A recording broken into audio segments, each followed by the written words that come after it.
The throne room fell silent the moment he spoke those words. 300 witnesses.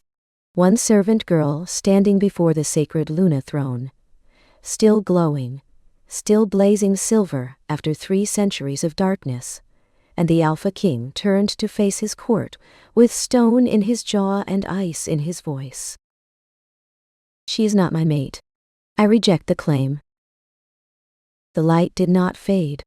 The throne did not go dark, and in the seconds that followed, something crossed his face that no king was ever supposed to show in public, something that looked exactly like a man who had just made the worst mistake of his life and knew it the moment the words left his mouth. What was he really trying to protect her from? Watch till the end. The truth behind his rejection will change everything you think you know about this story.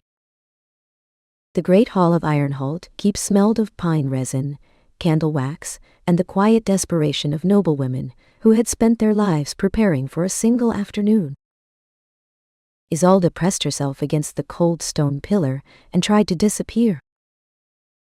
It was a skill she had perfected over 22 years, the art of shrinking, of folding herself into the spaces between things, of existing without being seen. As a laundress girl turned chamber servant, she had learned that invisibility was its own kind of armor. Today, surrounded by daughters of jarls and high-blooded she-wolves in their silver-threaded gowns, she was grateful for it. Her feet, however, were not grateful for anything. 6 hours. She had been standing 6 hours on the stone floors of the great hall, refilling goblets of mead, removing untouched platters of smoked eel and honeyed bread. The thin soles of her boots had long since surrendered to the cold. She could feel 2 blisters on her left heel, soft and swollen, threatening to burst with every shift of her weight. Around her the midsummer choosing continued. King Edvard I, Alpha King of the 7 northern reaches, sovereign of the frost-bitten territories that stretched from the Ironholt Mountains to the ice-black shore of the Vela Sea, had called all high-born she-wolves to present themselves before the seat of the firstborn. The ancient throne of white granite at the center of the dais, older than the keep itself, older perhaps than the bloodline that claimed it. The throne that, according to centuries of sacred law, would recognize the one woman destined to sit at king's side as Luna, the living anchor of their people. It had not glowed in 300 years. Isolde knew this the way she knew most things about Ironholt, from listening. From the corners of rooms, from behind cupboard doors, from the shadow of staircases where the noble-born forgot servants had ears. She had heard the stories of the seat of the firstborn since she was small enough to sleep curled beneath the washroom tables. How it had blazed like a captured star the day the great Luna Sigrid had sat upon it. How every generation since had offered up their finest daughters, and every generation had walked away with nothing but bruised pride and political bargaining. The current ceremony had already consumed 7 candidates. Isolde watched Freya Halvorsen, eldest daughter of Jarl Halvorsen of the Eastern Reaches, descend the dais steps in rigid-backed silence. The throne behind her was dark stone. Nothing more. Freya's mother caught her daughter's arm, and her face, the face of a woman who had spent 17 years steering Freya toward this moment, crumpled for only a single second before she composed herself. That, Isolde thought with a quiet ache, is what love for an impossible thing looks like. She had no mother to crumple for her. She had no jarl's name, no documented bloodline, no pack scent that traced back to any recognized territory. She had been found in a snowdrift at the edge of Ironholt Forest, the winter of her birth, an infant wrapped in undyed wool, with a small crescent birthmark beneath her left collarbone, and no other identification whatsoever. The head housekeeper, Mistress Berta, had taken her in out of practical charity and set her to work as soon as she could carry a bucket. The ache in her feet sharpened. Just for a moment. Just to take the weight off. She would not be noticed. All eyes were forward, fixed on the next candidate gliding up the dais steps. The throne sat empty on its raised platform, silver fabric shimmering over the seat. The afternoon light through the high windows turned the hall amber and long-shadowed. No one was watching the servant girl in the corner. Isolde moved. Quietly, the way she moved through all of life, around the pillar, along the edge of the dais, up the 3 shallow steps to the platform. Up close, the seat of the firstborn was extraordinary. The granite was pale as bleached bone and carved all over with intertwining knotwork, wolves and moon phases and geometric symbols that seemed to shift at the periphery of sight. The silver fabric across the seat was softer than anything she had ever touched in 22 years of handling other people's linens. She sat down. The relief was immediate and overwhelming. Her eyes closed for a single, stolen second. Then the stone beneath her began to warm. Isolde's eyes snapped open. Not heat like fire, heat like the first day of spring, like sunlight after months of gray, like something that had been waiting a very long time, finally recognizing what it had been waiting for. It moved up through the granite, through the silver cloth, into her spine and her ribs and her sternum. And then the light began. It started in the armrests. A silver luminescence, faint at first, like the glow on the underside of clouds when the moon was full. Then it spread, down the legs of the throne, up the carved knotwork on the back, across the entire platform in slow, pulsing waves. The symbols blazed to life. Every carved moon, every interlocking wolf, every line her fingers had barely grazed. Oh no. She tried to stand. She could not stand. Not because something held her down. She could move her arms, turn her head, but because the connection between her body and the stone felt woven together, like the throne had reached into her chest and threaded itself through her heartbeat. The light grew brighter. The entire great hall shifted around her, the collective inhalation of perhaps 300 people. The seat is glowing. It's actually glowing. Who is that? Is that one of the servants? The shame hit her like cold water.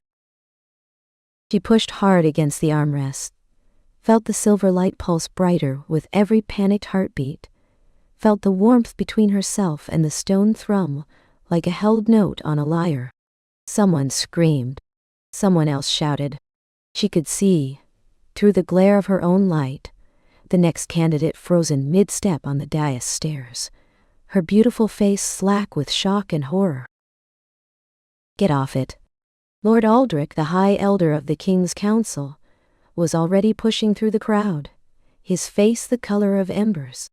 A broad man, silver-bearded, with the kind of certainty in his eyes that came from 30 years of never being told no dull. He stormed up the dais steps and reached for her wrist. You filth, get off the sacred. The throne erupted. A wave of pure silver energy burst outward from the seat, catching Aldrich in the chest and flinging him backward off the platform. He crashed into the first row of observers, taking 2 Jarl's wives with him to the floor. The light around Isolde solidified into something like a wall. Not aggressive, but absolute. Touch her again, it seemed to say, and learn what ancient things cost. The hall dissolved into chaos.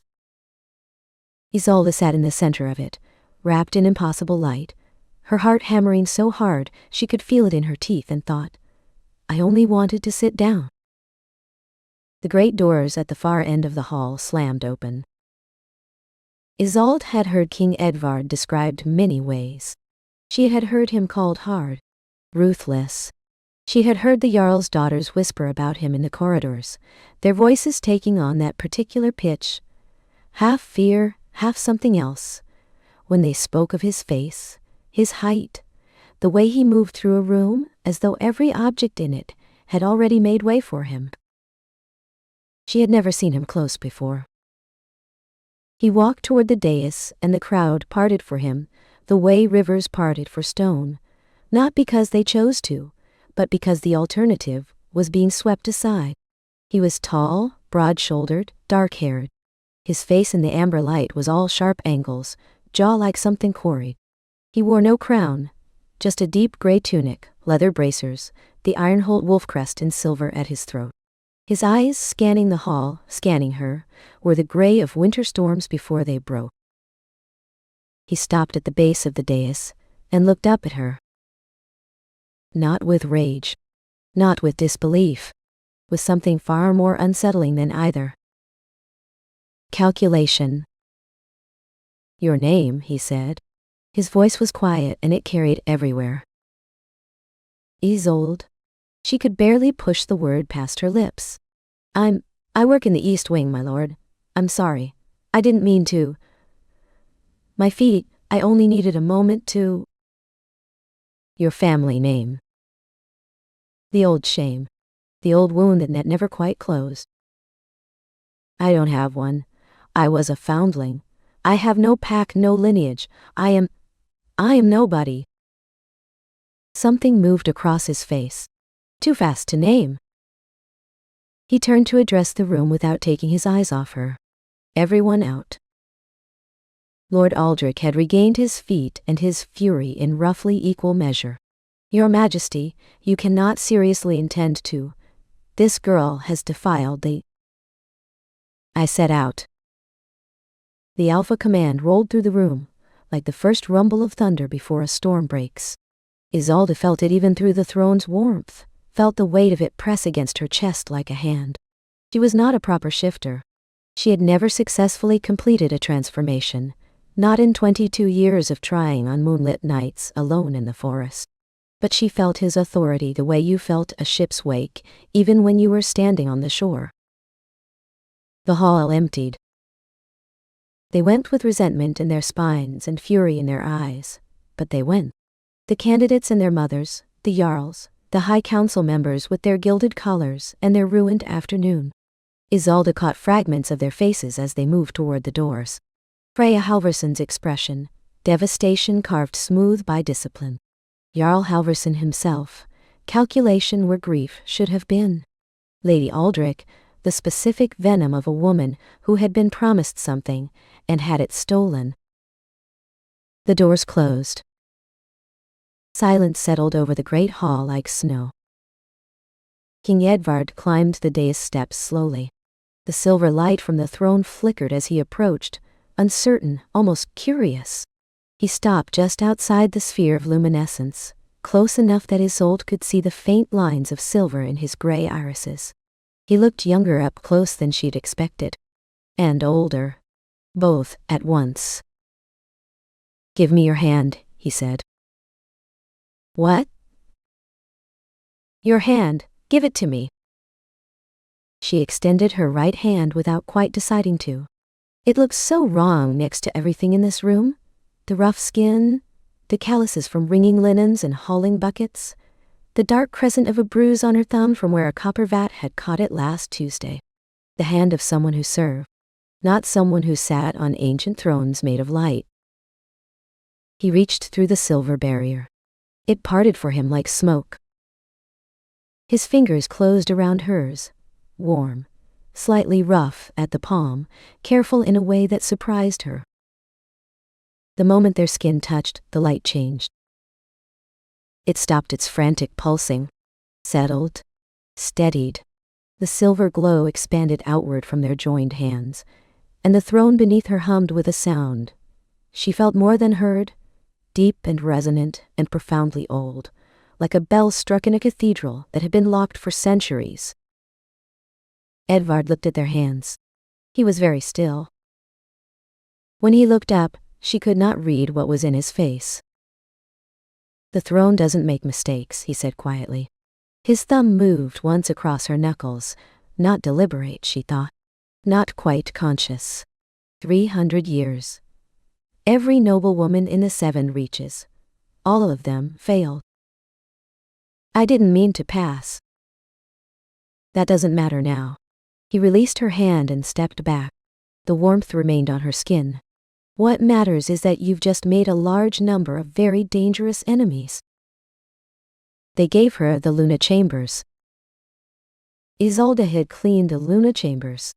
She had polished the mirrors in the Luna Chambers, swept the hearths, changed the linens on the enormous bed. The bed where she now sat in her stained servant's dress, listening to the shouting beyond the locked door, and trying to understand how this had happened. The rooms were beautiful.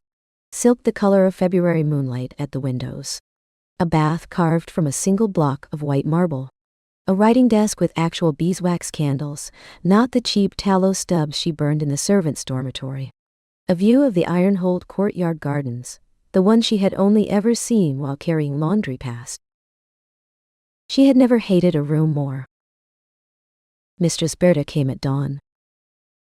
Not the Berta who had, in her stiff-backed way, been the closest thing to a constant in Isolde's life, the woman who had handed her first bucket without warmth, but also without cruelty, who had occasionally left an extra heel of bread on Isolde's work table on cold mornings.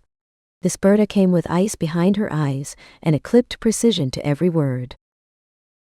"You sat on the sacred throne," she said. "Do you understand what you've done to this household's reputation?" "Mistress Berta, I'm sorry. 20 years I have trained servants to be invisible, to serve without being seen, and you—" A pause. "Come, the king wants you in the throne room. Try to look presentable." The throne room had been transformed overnight. Guards lined the walls in full armor. The High Council sat in a half-circle of ornate chairs, faces arranged in varying shades of judgment. The noble families filled the gallery above. Isolde walked the length of the room, feeling the weight of 300 eyes on her skin, like a physical thing. Every whisper audible in the stone silence. Servant, died. Foundling, nobody. She kept her chin level, kept her steps even, kept doing the calculation her feet had taught her years ago. One step, then the next, because the floor did not care who you were, and neither did distance. The second ceremony was Lord Aldrich's idea.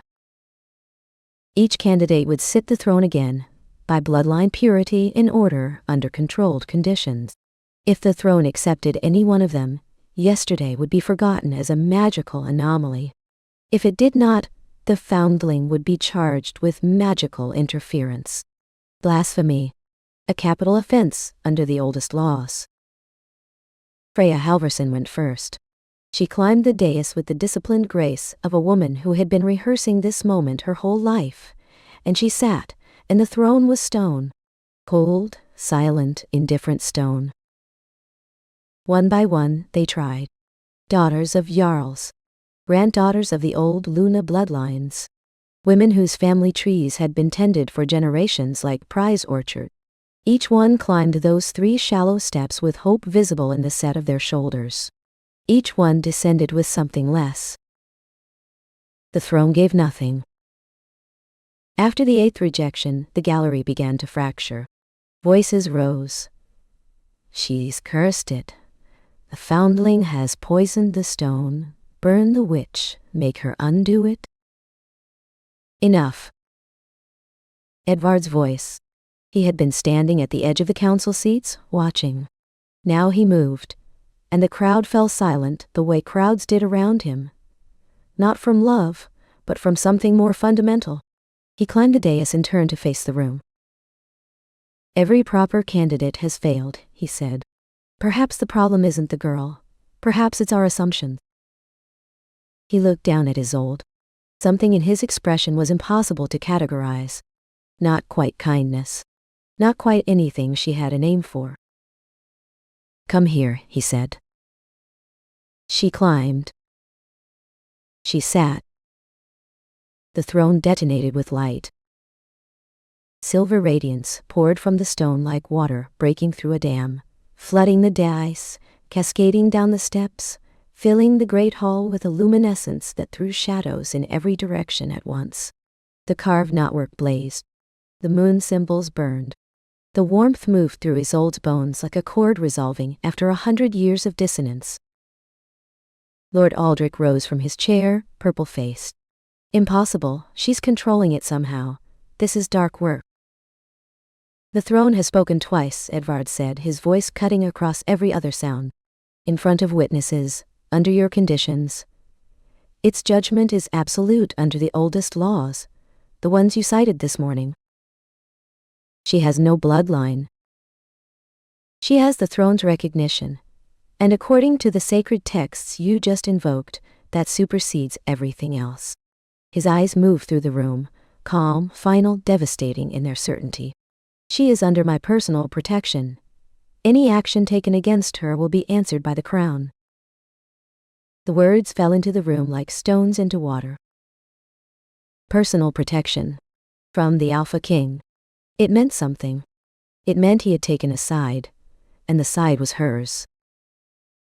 As the guards surrounded her and moved her toward the exit, Isolde looked back once. The throne had gone dark again the moment she rose. Just stone. Just an elaborate chair. Edvard stood beside it, watching her go. His expression across that distance in the fading afternoon light was the expression of a man who had just made a wager he was not certain he could afford to lose. She had the sinking feeling she was the wager. 2 days of silence. 2 days of meals delivered by guards who would not meet her eyes, of shouting through the locked door that she could not quite make out, of sitting at the window and watching the courtyard gardens that she had cleaned and never walked through. Then, on the second evening, someone knocked. Polite. Almost tentative. Not the guard's bang or Berta's impatient rap. "Come in," Isolde said. King Edvard entered carrying a tray. He was not dressed for court. A plain linen shirt. Dark wool trousers. His hair slightly disordered, as though he had run a hand through it recently. The tray held 2 cups of something that steamed and a plate of dark bread with hard cheese. Not palace food. Kitchen food. The kind she had eaten her whole life. She stared at him. "The kitchens are closed for the evening," he said, setting the tray on the writing table with the careful precision of someone who was not entirely comfortable with the gesture. "I made this myself. The cook is—" "You can cook?" A pause. Something shifted in his face, not quite a smile. Something more guarded. Approximately. She took the offered cup. The warmth against her palms was a relief she hadn't known she needed. Whatever it was, some herb-brewed thing with honey and something darker underneath. It tasted like the end of a long, cold day. He sat across from her. They were silent for a moment. Outside, wind moved through the courtyard garden. "The council convenes tomorrow," he said at last. "Lord Aldrich is pushing for your removal. Magical interference, blasphemy. He has support from most of the noble families. So I'll be executed. Not if I claim you first." The words hung in the space between them. "As your mate," he said before she could speak. "It is within my rights as Alpha King. A mate of the crown holds Luna status automatically. The council cannot override it." Isolde set her cup down. Carefully. "You don't know me," she said. "I am literally a woman you spoke to for the first time 2 days ago." "Yes." "You are describing a political arrangement." "Yes," he said again, and the honesty of it was somehow worse than any pretty lie would have been. "I won't pretend otherwise. The situation is what it is, and I would rather you understand it clearly than be deceived into something you haven't chosen." She looked at him. At the face that every Jarl's daughter in the 7 Reaches had apparently spent their adolescence imagining from a distance and found it, up close, harder to read than she'd expected. The sharp jaw. The gray eyes that held something back the way winter held back spring. Not cruelty, but containment. The faint line between his brows that suggested he was, beneath the authority, deeply tired. "Why?" she asked. "Do you care whether I live or die? You could let them remove me. Choose someone appropriate, keep the peace." The quiet stretched. "Because I'm tired," he said at last, very quietly, "of watching tradition serve only the people who built it. Because 300 years of proper bloodlines and trained daughters, and not one of them moved that throne." A pause. His hand moved slightly on the table, not toward her, but restless. "And because maybe I want to believe the throne knows something we don't. That there's a reason it waited. That reason is worth protecting." He rose and moved to the window. In the moonlight, there was something different about the angle of his shoulders. Not softness, he was not a soft man. But the carefully maintained distance had shifted by a fraction. Think about it tonight. Tomorrow I'll need your answer. And if I say no? Then, I'd do what I can, which will not be enough. He moved toward the door. Stopped without turning. For what it's worth, I don't think you're nobody. Nobody doesn't survive 22 years of being told so. The door closed softly behind him. Isolde sat with her cooling cup, and the warmth of something she could not name pressing against the inside of her chest, and thought about what it meant when a king brought you kitchen bread instead of council doctrine, and could not quite bring himself to leave her. She said yes at dawn. That same night, before dawn broke, and before the answer was required, a figure materialized from the shadows in the corner of the Luna chambers. An old woman. Ancient, bent, draped in undyed wool, marked with symbols Isolde had never seen, and yet somehow, in some depth of herself she couldn't recognize. Her eyes were filmed white. She looked directly at Isolde with perfect accuracy. "Hush, girl," she said. "We have very little time." Her name was Astrid. She was the last of the Moon Speakers, the order of women who had, for generations beyond counting, maintained the sacred records beneath the seat of the firstborn. She had not shown herself in 20 years. She had been waiting, she said, for the throne to call her back. She took Isolde beneath the great hall. The chamber below was carved from black granite veined with silver, its ceiling lost in darkness, above constellations that glowed with their own cold fire. Pillars rose throughout the space, carved with scenes that moved at the edge of sight. And everywhere, the walls, the floor, the surface of a still pool at the chamber's center, words had been inscribed in a language Isolde had never learned and yet understood the moment her eyes touched the shapes. Prophecies. She leaned over the pool and found no reflection. The water showed nothing, as though she did not exist. "Your origin was deliberately erased," Astrid said. "Someone wanted to ensure you could never be traced." The water began to move. Images surfaced, blurred and wavering. A woman running through snow. Young, dark-haired, beautiful in the way of people who have not yet been ground down by the world, with a bundled infant held against her chest. The woman's face, pure terror. Then, standing before a circle of robed figures, pleading. One figure stepping forward, laying hands on the infant. Light Dottie. And then the woman alone at the forest's edge, kneeling in the snow, placing the bundle at the base of a great oak, pressing something small and luminous against the baby's chest, watching it sink beneath the skin and vanish. Standing. One looked back, walking into the dark. "My mother," Isolde said. Her name was Sigrid, Luna of the Northmoor Reach. Astrid's voice was quiet. She fled 22 years ago, during what the histories call the Night of Embers, a systematic elimination of women carrying the ancient Luna bloodline. Isolde thought of all the years she had believed herself unwanted, discarded. The absence of a mother not as grief but as simple fact. Like the absence of a name or a path. She had swallowed that absence down so many times it had become part of her architecture. That woman's face in the water had not been indifferent. That woman had been destroyed. "Read the walls," Astrid said. Isolde turned to the nearest pillar. The symbols glowed as she approached, and the words formed in her mind like water finding its level. "When the seat has sat dark for 300 years, when the old blood has forgotten its purpose, she who was unmade shall be made again. Born of the hidden, marked by the moon. She will carry no pack scent, for she is of all, and none. She will not shift as wolves shift, for her form transcends the wolf. The seat will know her, though she does not know herself.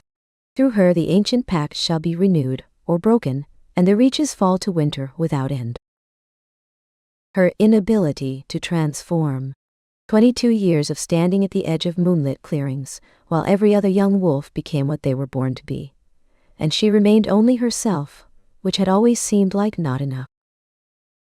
Not broken, Astrid said, reading the understanding in her face. Sealed. Your mother performed a ritual the night she left you. It erased your pack scent, masked your bloodline, hid everything that would have marked you as a target. It also sealed your abilities. She made you appear powerless so that whoever hunted the Luna bloodlines would look past you. Who were they hunting for? Lord Aldrich, Astrid said simply. He has been on the council for 31 years. He understood that if a true Luna took the seat, she would have the authority to investigate how those 30 years had been spent. He ordered the Night of Embers. The grand trial was Lord Aldrich's masterstroke, and he delivered it with the satisfied precision of a man who had been waiting to use it. If the throne's recognition was to be accepted, it must be earned. Let the foundling prove herself through the ancient Luna trials: combat, strategy, power manifestation. Pass all three and the council would acknowledge her claim. Fail anyone, and she would be exiled. Anyone who had supported her, including the Alpha King, would face censure for poor judgment. Anyone who had supported her. Isolde looked at Edvard when the terms were delivered and saw in the controlled stillness of his face that he understood exactly what was being threatened. She looked at the seat of the firstborn, dark on its dais. She thought of her mother running through snow with a bundle that was her, pressing something luminous into her chest, walking away. I accept, she said, all three trials, and when I pass them, this council will acknowledge what the throne already knows. Pure bluff. She was terrified. But she had learned something important from years of being invisible, that sometimes the bravery had to come first, and the feeling of it caught up later. The combat trainer arrived that evening. He was a compact, scarred man named Rorik, who had apparently decided within 10 minutes of meeting her that she had approximately one realistic advantage: speed, and proceeded to drill her in using it until her legs gave out. Then he made her do it again. Edvard came later. It was past midnight when he knocked. She was sitting on the floor of the Luna chambers, back against the bed, bandaging a cut across her palm from where Rorik's training blade had caught her. She had not asked for anyone. She was not certain she had the reserves to present herself well. He sat on the floor beside her without asking, took the cloth and the small pot of salve from her hand. She let him, too tired to redirect the gesture, and something in the straightforwardness of it, the matter-of-fact closeness, held her still. Hold your hand out, he said. She held it out. He worked carefully. The cut was not deep, but it ran from the base of her thumb nearly to the wrist, and the salve needed to go into the full length of it. His hands were warm. She had noted that before, that his hands ran warm even in the cold of the keep. He pressed the cloth to the cut with precisely the right amount of pressure, and the relief was so complete she exhaled without meaning to. You should sleep, he said. I can't. A pause. He did not tell her she was wrong. He kept his eyes on her hand, wrapping the bandage in clean, careful loop. The lamplight was low. In this light, the sharpness of his face softened into something that was still not soft, but was perhaps less certain of its own certainty. Rorik thinks you have a chance, he said. Rorik is an optimist. Rorik is a realist who's been training fighters for 20 years. He said. A slight hesitation. He said you're quick and you don't panic. Val went down. I panic constantly. I'm just quiet about it. Something crossed his face then. Not quite a smile, but adjacent.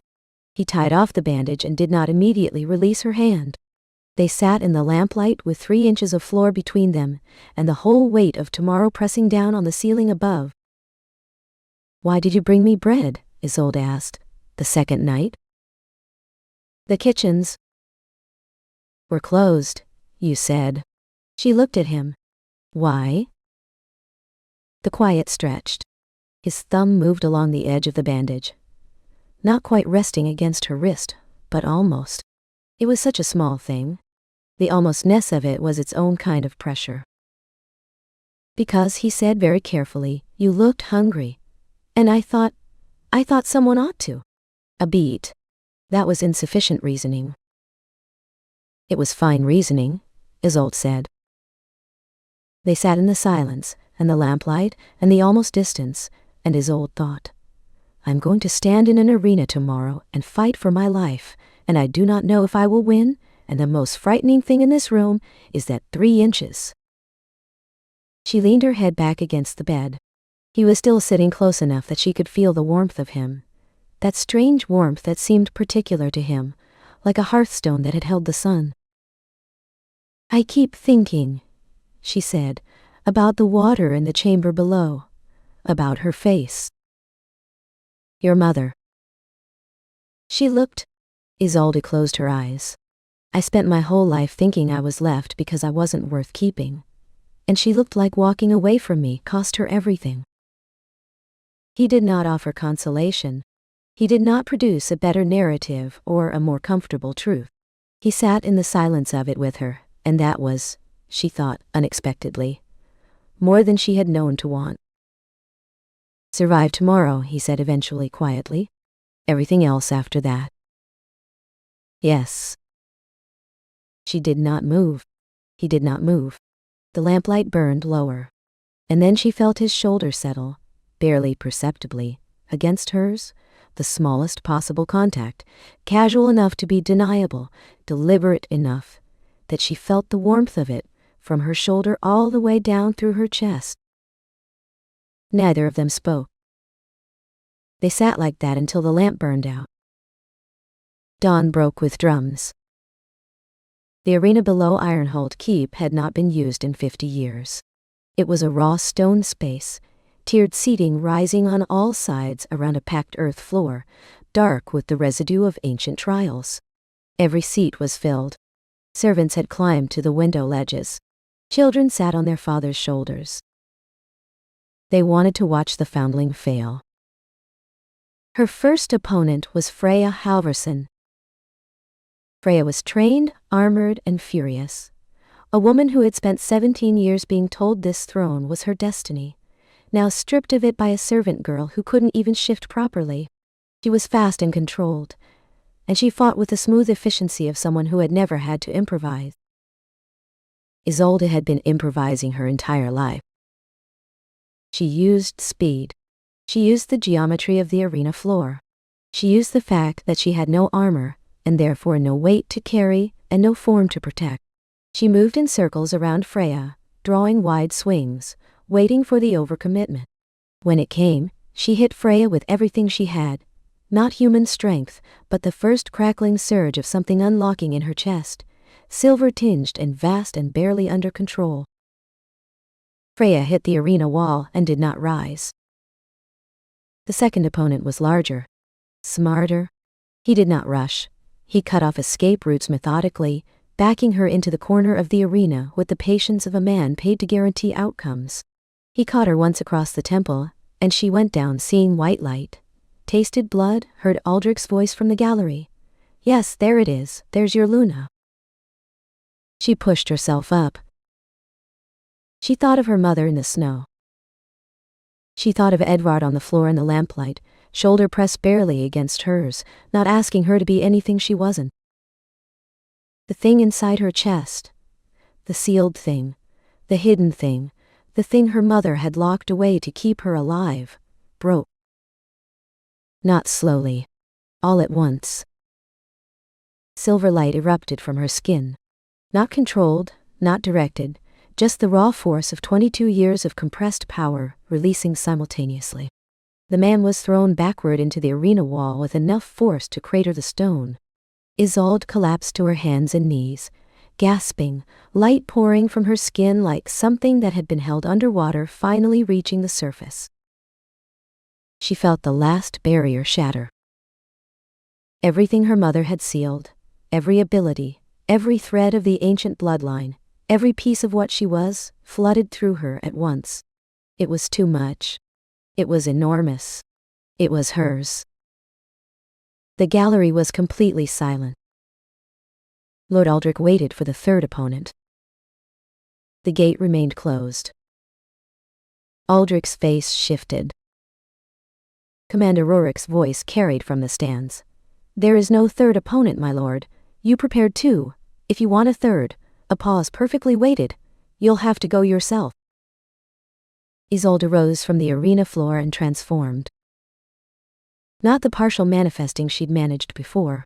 Not the silver shimmer at her hands. The full thing, the ancient form, the one the prophecy had described, the one the seat had recognized, something between human and celestial, wrapped in living moonlight, 8 feet of old power given shape and will and voice. The crowd made a sound she had never heard before from so many people at once. She descended from the elevated platform toward the council box. Guards moved to intercept her. One look from her silver eyes, not threatening, not cruel, simply absolute, and they stepped aside. She stopped at the base of the council platform. Lord Aldrich, she said. Her voice resonated with something that was not amplification but presence. You ordered the Night of Embers. You systematically eliminated women carrying the Luna bloodline because you knew a true Luna would have the authority to see what you had made of this council. His face had gone the gray of old ash. You have no... I have the memory of this land. She pressed one glowing hand to the floor of the arena. Silver light spread outward through the cracks in the packed earth, across the stone seating, up the walls. The ancient Lunas could commune with the territory they held, ask it what it had witnessed, what had been done in the dark. I am asking now. She did not, in the end, need to show them everything. His face showed them enough. I could unmake everything you've built, she said quietly. The silver light made her voice low, not loud, and somehow that was worse. I have enough power in this moment to reshape this hall, dissolve this council, begin entirely again. The silence was total. She stepped back, let the light recede, slow as tide going out. Her form compressed, contracted, settled back into herself. Isolde, in her plain clothes, with her bandaged right hand, and her blister-healed feet, and her face that was not noble or regal, or anything she had ever been told mattered. Or anything she had ever been told mattered. But I won't, she said, because that would make me what you are. She turned to face the full gallery. Lord Aldrich and those who aided him will stand trial, real trial, with evidence and witnesses, not the mockery of justice I faced this morning. Those found guilty will be exiled permanently. The council remains with reformed powers and one new requirement. Leadership exists to serve the people of this territory, all of them, not only the ones whose bloodlines are documented. The gallery was silent a moment longer. Then Rorik started it, a single sharp strike of his boot on the stone floor. Deliberate tie-dye. Then another. Then others, spreading through the tiered seats, rhythm building from the common soldiers, and the servants pressed against the back walls, and the lower-ranked families, who had spent their lives in the system that had also, in various ways, been spent on them. By the time Edvard vaulted over the arena wall and walked across the packed earth toward her, the sound had become something large and sustained. He stopped in front of her. He looked, she thought, watching his face, watching the careful control of a man who kept everything banked and managed behind those gray eyes. He looked like someone who had been very cold for a very long time and had just come in from the wind. You, he said quietly, meant only for her, did not need my protection. I did for a while, Isolde said, and you gave it. I meant what I said when I offered the claim. His jaw moved. Not only the strategy, I chose. You specifically. Not the prophecy, not the seat's decision. You. The drums had stopped. The gallery had quieted to something gentler. The sound of people watching something they hadn't expected to see. Isolde looked at him. At the face she had spent 2 weeks studying in lamplight and corridor shadow, and the silver glow of a throne that had decided something centuries before either of them were born. Then claim me, she said, publicly, so they all see it was chosen, not assigned.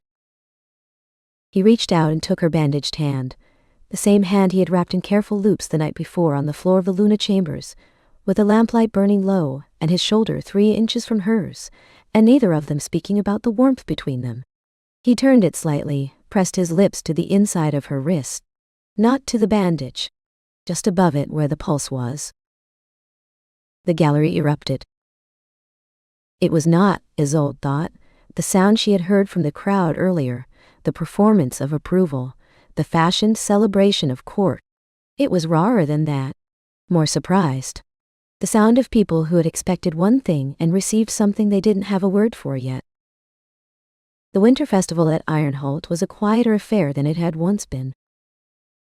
Not smaller, if anything larger, with delegations from 4 of the 7 reaches attending, and the new school in the lower city sending a chorus to perform in the great hall.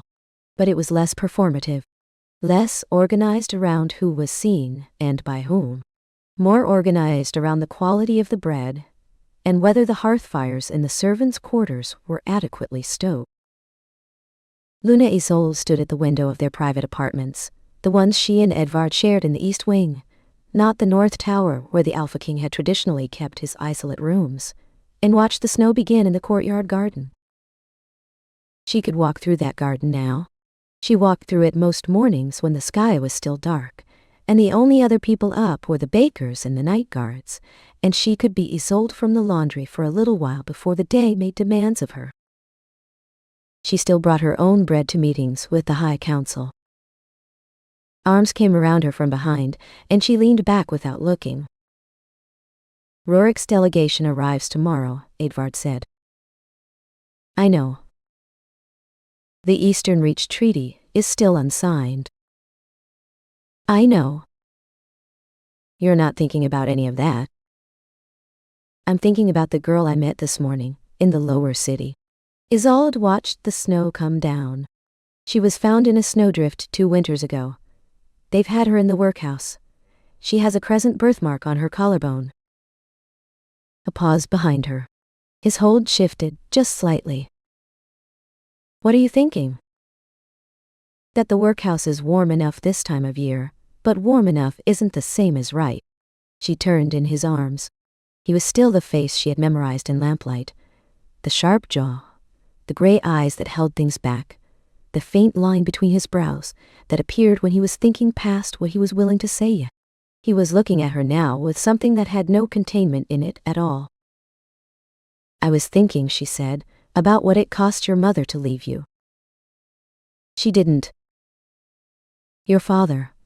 What it costs anyone to leave a child in the snow, because the world they've made is not safe for that child yet. She touched his jaw. And I was thinking about how we build the world that's safe for them to stay. Edvard was quiet for a moment.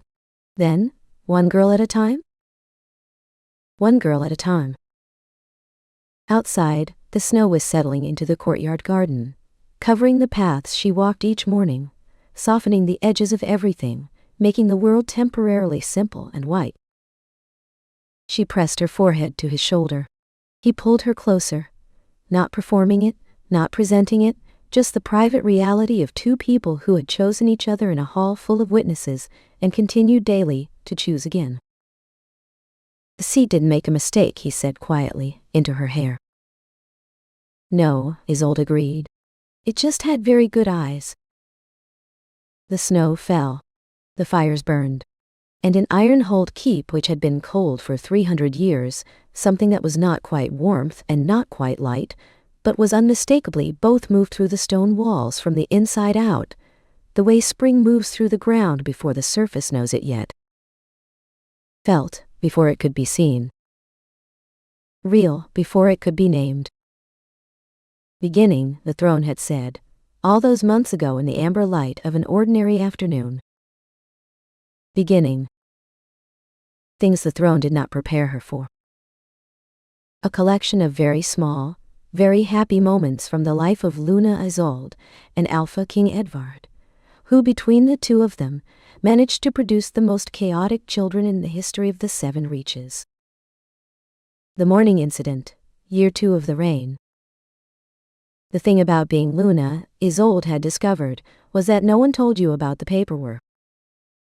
She was sitting at the writing desk in their private apartments at 6:30 in the morning, ink on her left wrist, 3 unsigned trade agreements fanned out in front of her, and a cup of tea that had gone cold an hour ago.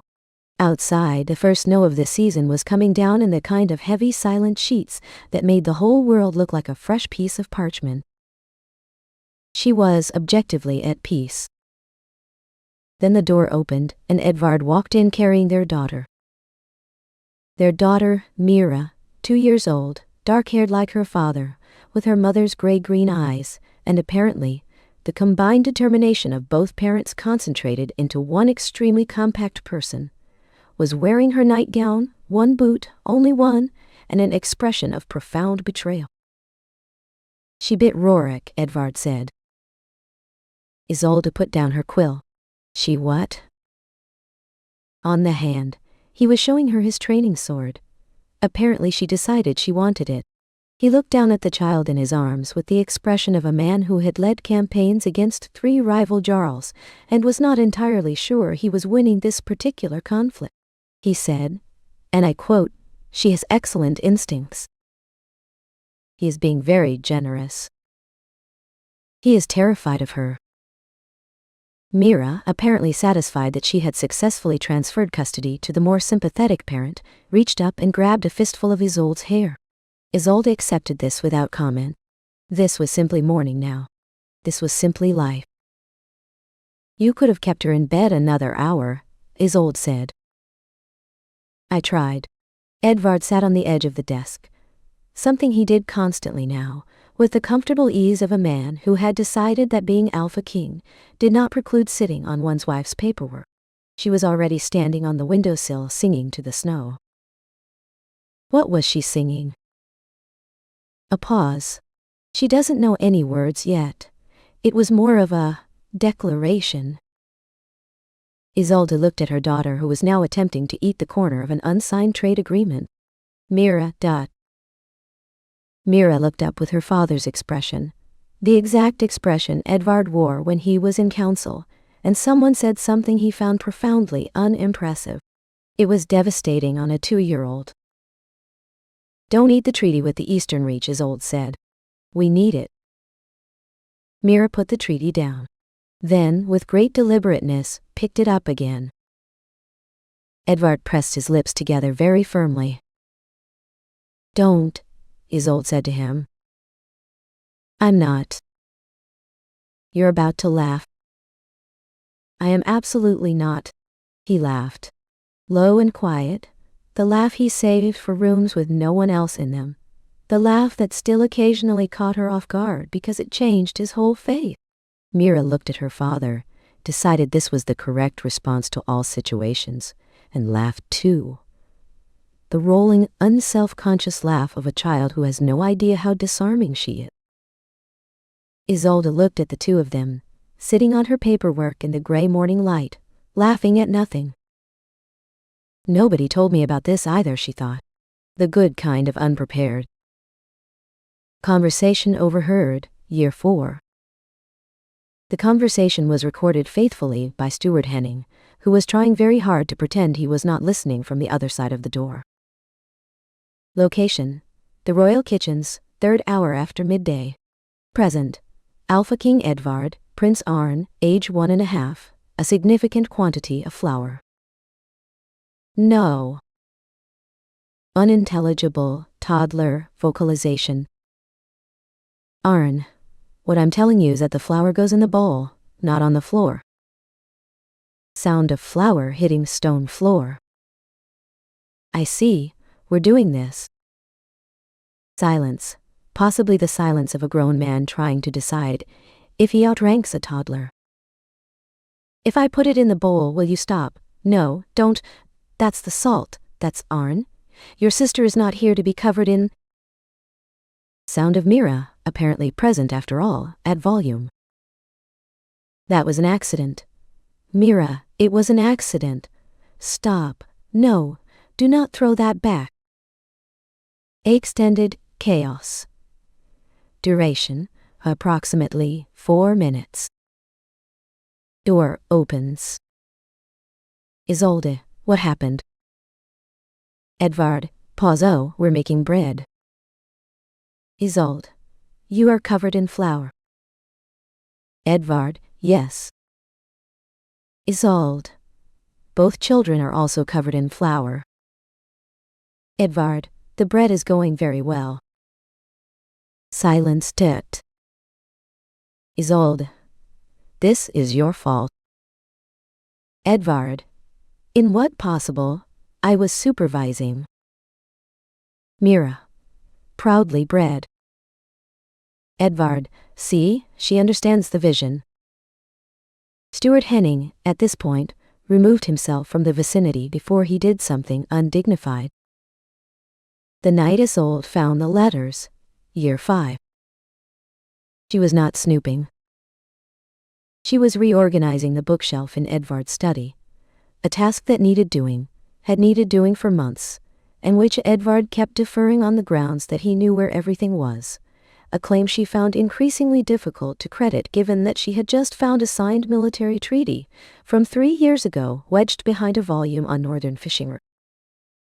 The box was at the back of the bottom shelf. Plain wood. Unlocked.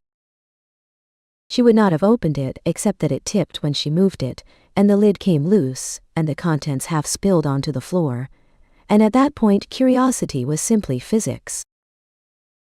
Letters. Died. Perhaps 30 of them in varying states of age. She picked up the topmost one. To the Alpha King of Ironholt, greetings from the Halverson Reach. She frowned. Official correspondence, then. She reached for another. Your Majesty, on the matter of the winter grain allocation. Boring. She reached for one near the bottom, older, the ink slightly faded. The handwriting was Edvard's. I do not know how to write this, it began, because I have never written anything like it, and I am not certain this letter will ever be sent. But Rorik said that sometimes writing a thing is not about the sending. So? The servant girl sat on the seat today. I came in expecting to be angry, at the disruption, at whatever superstitious panic the old families were going to make me manage. Instead, She looked terrified. She couldn't get up.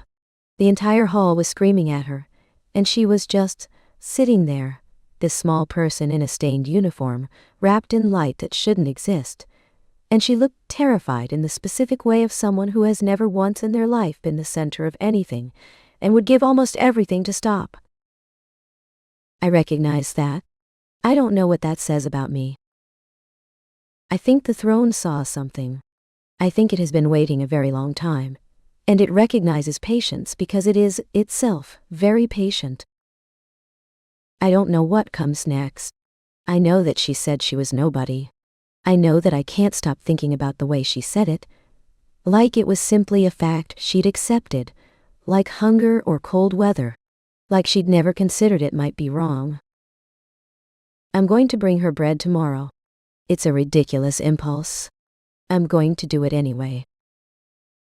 Isolde sat down on the study floor. She sat there for quite a long time, reading. There were more, written across the following weeks, unsent, the kind of letters a contained man writes to himself when he has no one he trusts with the uncontained version.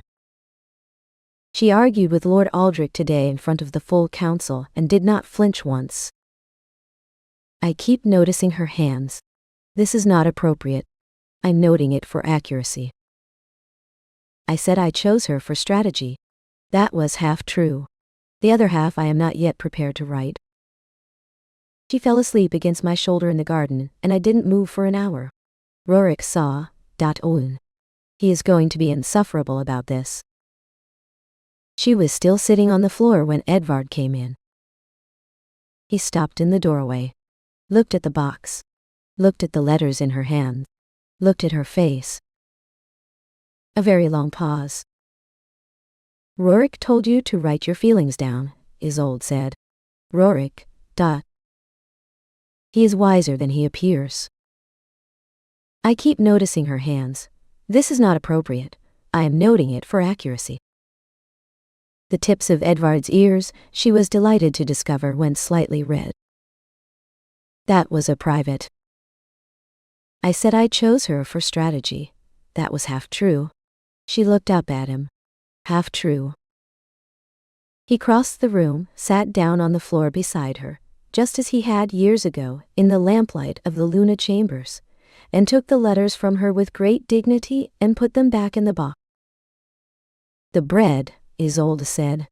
The second night. You said the kitchens were closed. They were. You went to the kitchens yourself, past midnight, because you had a ridiculous impulse. He was looking at the middle distance with the expression he deployed in council when he was waiting for a situation to improve on its own. Edvard. Yes. You liked me before I was Luna. I liked you when you were a servant girl in a stained uniform who'd accidentally activated a 300-year-old magical throne and looked like you were genuinely considering whether the floor might open and swallow you. He paused. It was very... Another pause. I thought you were very ridiculous, she offered. Remarkable, he said, with the careful precision of a man selecting the right word from a set of options he will not be sharing. I thought you were remarkable. Isolde leaned her head on his shoulder. Outside, somewhere deeper in the keep, they could hear Mira explaining something at length to her brother. The tone suggested she was either conducting a negotiation or a trial. It was sometimes difficult to tell with Mira. I'm keeping the letters, Isolde said. Absolutely not. They're very sweet. They are private documents of...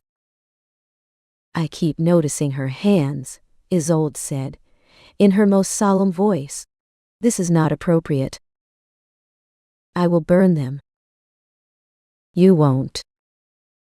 He wouldn't. They both knew it.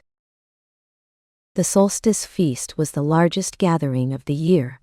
All 7 reaches represented, 300 guests, the great hall hung with evergreen and firelight, the tables heavy with food that smelled of winter spice and rendered fat, and the particular joy of a room that is warm when outside it is not.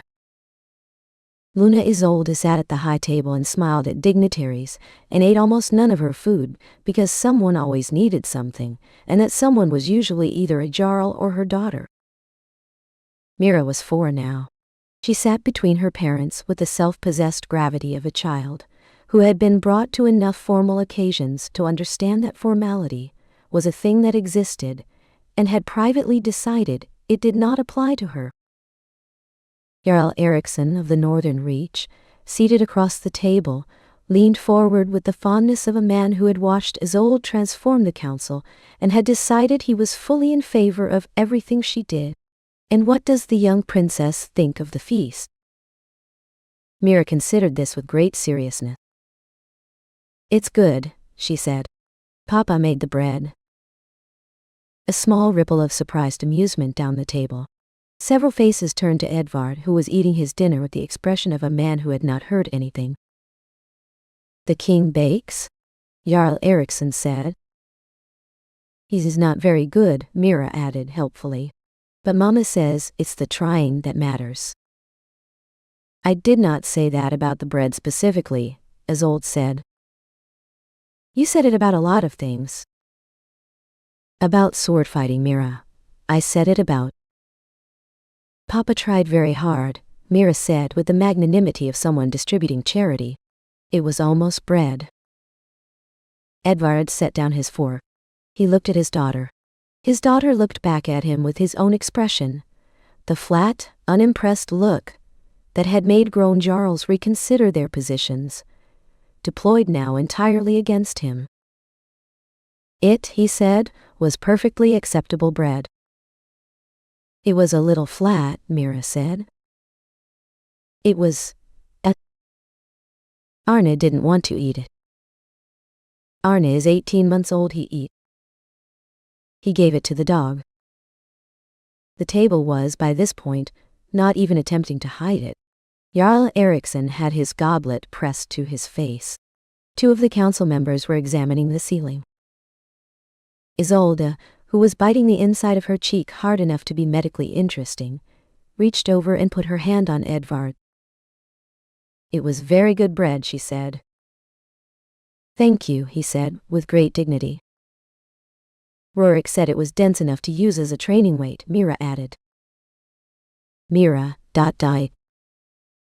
He said it in a nice way. The thing Edvard did every year. Nobody knew about it except Rorik, and Rorik had learned to stay quiet about things that were none of his business, which was a skill it had taken him 50 years and several bruises to develop. Every year, on the morning of Mira's birthday, and then again on Arn's, Edvard went down to the kitchens before the staff arrived and made bread. Not good bread. Consistently, stubbornly, approximately bread. A little flat, a little dense, with the particular imperfection of something made by capable hands applied to an unfamiliar skill. He brought it up to the private apartments on a plain tray, with 2 cups of herb tea, gone slightly wrong in their own way. The first time, Isolde had been half asleep when he came in, and she'd looked at the tray and then at him and said, "You remembered," in the voice of someone who was surprised, and then, quieter, "You remembered," in a different voice entirely. The second time, she was awake, and she watched him set the tray down with the careful precision he applied to all things he did not want to make a performance of, and she said nothing, and he said nothing, and he said nothing, and they sat in the early morning with imperfect bread and not quite right tea while the children slept in the next room. The 6th time, Mira padded in at dawn in her nightgown, climbed onto the bed between them, stole a piece of bread, and declared it good, then fell asleep between them with crumbs on her chin. It was, Edvard thought, looking at his wife and his daughter in the gray morning light, the warmth of them against either side of him. It was the bread his mother had made, badly, every winter morning of his childhood, before everything went cold. He had not thought about that in 20 years. He had not known he was carrying it until it found somewhere to be set down. He did not say any of this out loud. He didn't need to. Isolde was looking at him with the expression she had worn in the lamplight of the Luna chambers, years ago, seeing past the containment, seeing the thing he couldn't quite write down even in letters he didn't send, and her hand found his under the blanket. She had always had warm hands. He had noticed them from the beginning. The seat of the firstborn still stands in the great hall of Ironhold Keep. On solstice mornings, when the light comes in at the right angle, it glows just faintly, just briefly, the way embers glow when you've almost stopped watching. The staff say it's a trick of the winter sun. The staff are very sensible people. But if you stand in the hall at exactly that hour, with flour on your hands from the morning's bread and the sound of children somewhere deeper in the keep, you might notice that the warmth coming off the stone has nothing to do with the sun at all. Some things simply recognize where they belong, and they do not let go.